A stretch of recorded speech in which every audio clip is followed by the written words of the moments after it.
Itong makikita nyo ngayon ay ang pinakamalapad na waterfalls sa buong Pilipinas. At ito ang falls na pinangalan ng Tinoyan Falls na ating matatagpuan sa Bislig City, Surigao del Sur.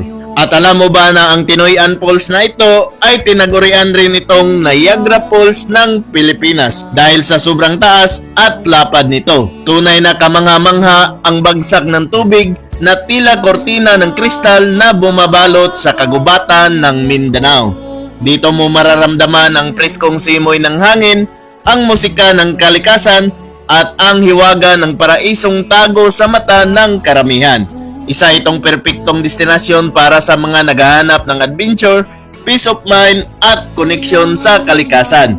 Kaya kung ikaw ay nature lover o isang lakwatsirong naghahanap ng bagong matutuklasan, ang Tinoyan Falls ang sagot. Isang yaman ng Mindanao na hindi mo dapat palampasin. At sa tuwing ay nababalisa, dahil ba ang puso ko ay labis nang umibig sa'yo. Hanggang kailan matitiis ilihim ang pag-ibig ko.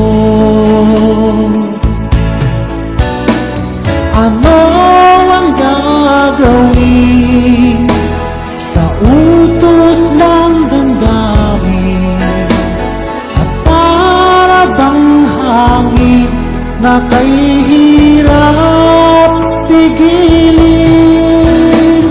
Sana'y unawain ang puso'y sa'yo'y banyo.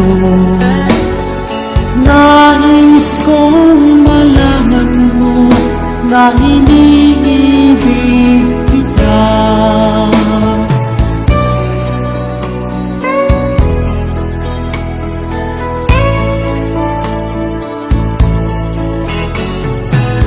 Hindi ko na sana pinagbasdan ang iyong ganda, at hindi na rin pinansin pa bawat ngiti mo may gayuma. Dahil sa akala ko hindi ako iibig sa'yo, ikaw pala ang aking sa puso ko.